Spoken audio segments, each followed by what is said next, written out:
So here it is, the inside, and a glorious inside too, of the Tyne Theatre. Look at that magnificence.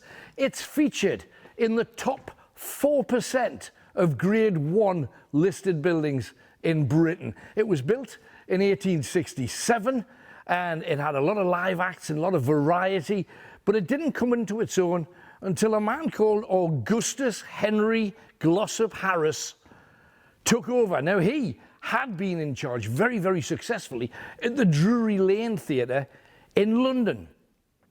And while he was here, one of his prop makers, who put on pantomimes for him because his name was also king of the pantomime, one of his prop makers had a young daughter, and because mum had died of cholera, he had to bring her here. And one day, he was working away down on the wheels beneath the stage, and suddenly his daughter wasn't there anymore. So he came up and he went through all of the rooms. All of the staff that were here at the time searched everywhere. Now, downstairs at the time, and you could actually still see where this was, there was a huge crack in the wall where the earth behind it had sort of made the wall bulge and push open. Now, if you go down there, you can see where it has been filled with mortar. But back then, an adult couldn't squeeze through, but maybe a child could.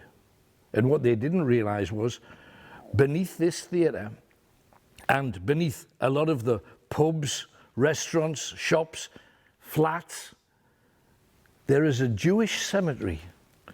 And many, many years ago, when the cemetery was first going to be covered, scratchers came. Now, a scratcher was the name given to people who would rob graves.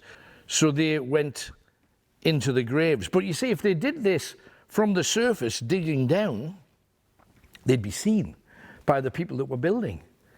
So instead, they went way down and started building holes around 6 foot under where the graves were, so they could open the grave, hack a hole in the side of the grave and rob the dead.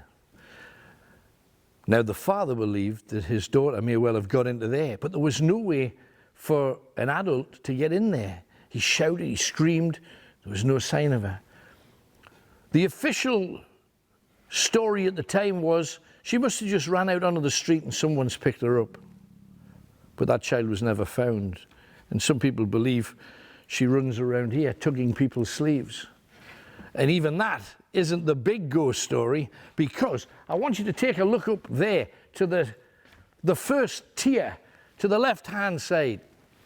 There is a seat not far from where the big fire hose is hanging on the wall. Now, what they decided they wanted to do was to have sound effects. So their idea of a rumbling thunderstorm was to put a channel along the wall, and you would put a cannonball on the run. Now, the cannonball the idea was it was to run right the way along, right down here, through a little hole in the wall, and people collect the cannonball and then go running up for the next thunderstorm. However, some of the stagehands had been walking past the metal channel with some ladders, and the ladders had brushed up against this channel, causing a little dip in it. Now, Bob Crowther is the name of the resident ghost here at the Tyne Theatre. Now, some people say he was the stagehand, some people say he was a prop maker, other people say no, he was just a member of the audience.